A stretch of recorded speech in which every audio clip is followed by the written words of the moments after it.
Our culture places a high value on achievement, on attaining some goal that has been set. We set goals, and then we strive to attain them.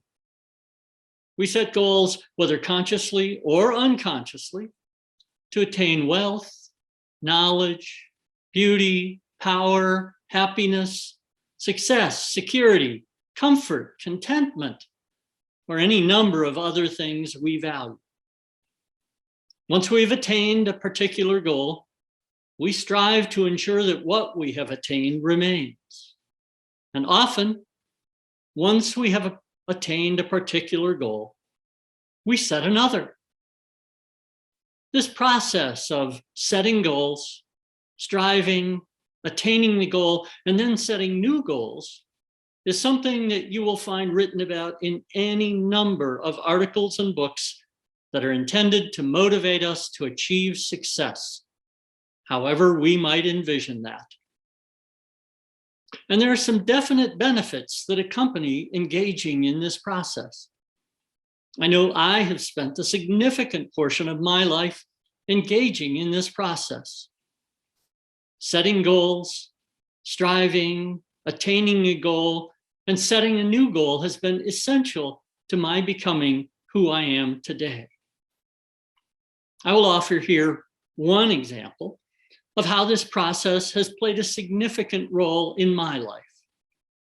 As I do so, I would invite you to think about this process and how it has played a role in your own life. From the time I was very young, both of my parents stressed the importance of education. Neither of them graduated from high school, and they recognized how that fact created limitations in their lives. So with their encouragement, support, and sometimes insistence, and in spite of the fact that school has never been one of my favorite activities, I attained a high school diploma, a Bachelor of Social Work degree, a Master of Social Work degree, and a Master of Divinity degree. Now, before I go any further, I want to state emphatically that despite what the degree titles assert, I am not a Master of Social Work nor a Master of Divinity. I am, and will continue to be, a student of both fields in my ongoing process of learning and growth. But each of these educational achievements are important, and each one is the result of engaging in the goal setting, striving, and achieving process. None of the achievements I just mentioned, however, would have been possible without those who assisted, supported, and even challenged me. As we heard in our reading, we are neither purely individual nor fully a creature of our community, but an act of becoming. I credit my parents with pointing me on the path to learning by telling me how important education is. And I am grateful to them for how they spoke about the importance of education. The way they shared their perspective about education was congruent with the concept of becoming. They talked to me often about the value of getting an education, but they never once told me to get educated. Those two statements sound very similar, similar enough that it would be easy to think they both say the same thing. In actuality, they are quite different. The phrase, get educated, alludes to a specific point of achievement or even an end point. You set a goal of getting educated, you strive for that goal, and you eventually accomplish it. Once you accomplish it, you are done. From my experience, that isn't how life or education works.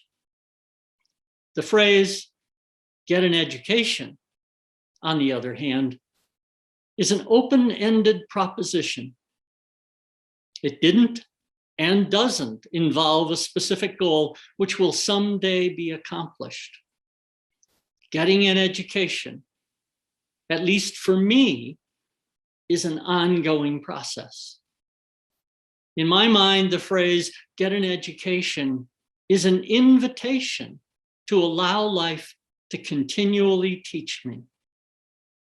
As a result, the journey of life is a process of continual becoming. Becoming educated, becoming informed, becoming aware. I view getting an education as a fundamental and essential part of my journey of life. So while neither of my parents graduated from high school, the way they conveyed their thoughts about the importance of getting an education was very wise.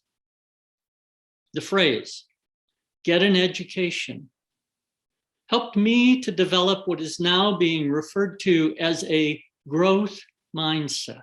So the concept of a growth mindset was developed by Dr. Carol S. Dweck, who is a professor of psychology at Stanford University. In her book, The New Psychology of Success, Dr. Dweck discusses two types of mindsets that a person can have. These two mindsets exist on a continuum. At one end is the growth mindset, and at the other end is the fixed mindset. These two phrases refer to the implicit views and beliefs a person has about where one's ability originates from.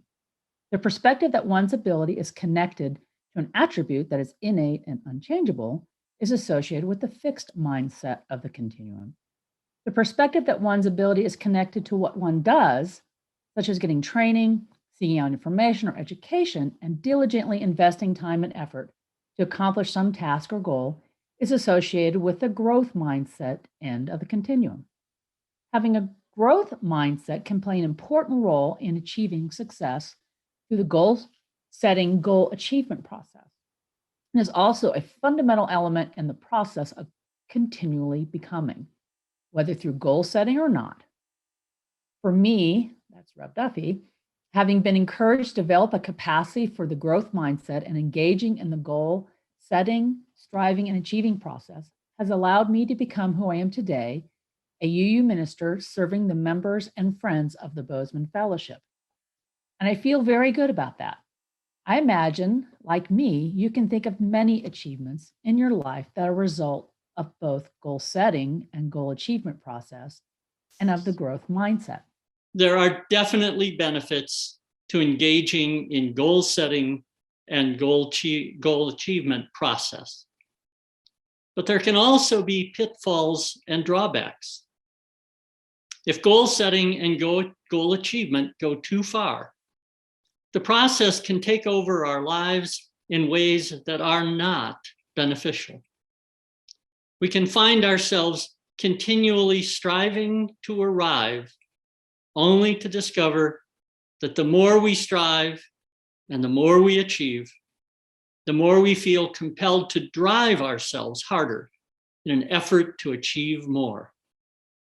We can begin to feel like we are a hamster in a cage, and the only thing there is to do is run endlessly on a wheel that takes us nowhere.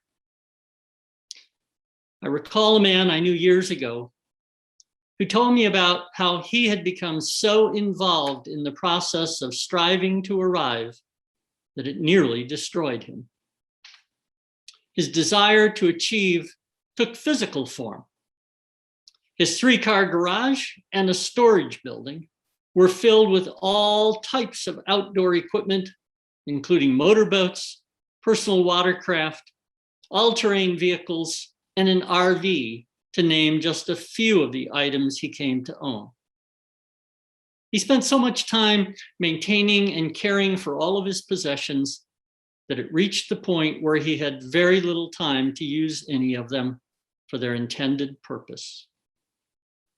And even when he was able to use them, he found himself thinking about their upkeep. Having possessions, which had been a significant goal in his life, didn't provide him with what he thought it would or with what he wanted. He didn't feel accomplished, which he thought having possessions would provide him. And his possessions didn't give him enjoyment. He came to realize that he didn't own his possessions. Instead, his possessions owned him. When he finally recognized this, and he didn't have a goal to strive for, he felt lost. He became despondent, and he experienced an existential crisis. The process of goal setting and striving had come to rule his life. It had narrowed the focus of his life so much that he had neglected to develop areas of his life that would have been very beneficial to him and to those he was closest to. I share this story to make a point. When we focus our attention too intensely on our goals, on our hoped for destination, whatever that may be, our ability to attend to the journey we are on diminishes significantly.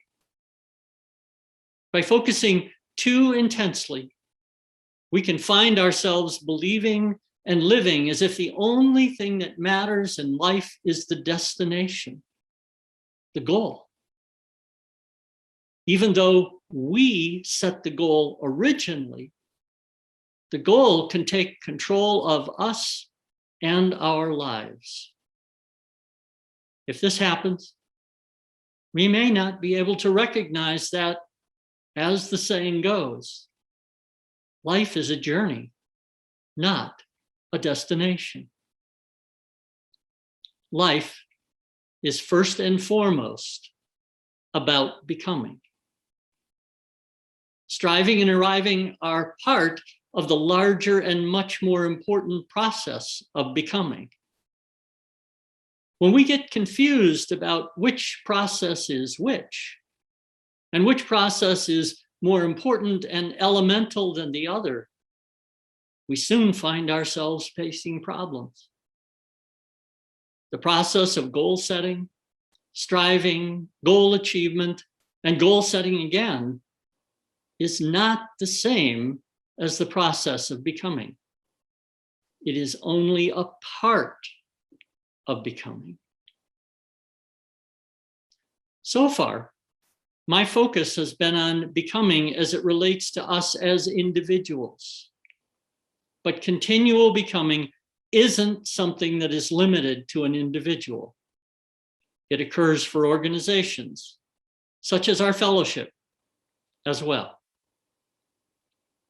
Over the course of this past year, we have experienced significant changes in how we function as a fellowship. That we are holding our service online this morning, even though it sometimes stops, is one very clear example of the significant change that has taken place. Over the past year, we've had to become more creative and more nimble in order to maintain our connections with one another. And we've also had to let go of some things that either took too much time and energy to maintain or simply weren't possible given the circumstances. In spite of the challenges we have faced, we have continued to journey together. We have sometimes used the goal setting, goal achievement process along the way. Over the past year, however, I have observed a change in what happens during the online meetings I participate in.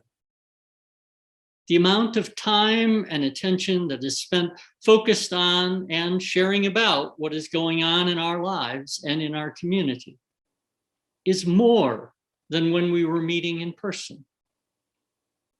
I interpret this to be an indication that in those meetings, we are focused more on the journey, on the process of becoming, than we did in past meetings. while we continue to set goals and seek to attain those goals, I believe we are attending more than we did in the past to the process of continually becoming, which is taking place in this fellowship. This makes me wonder if the pandemic may be providing us an opportunity similar to what I described earlier with the man who had accumulated so many possessions.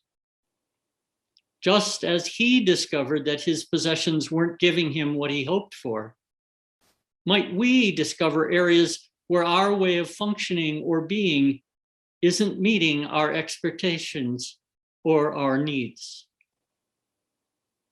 Might we examine anew what it is that really matters to us as a community? I think it is quite possible we will. And I also think it is likely, as we begin to set the goal and plan for returning to in-person gatherings again, that we will pay close attention not just to the goal, but also to the journey that is unfolding.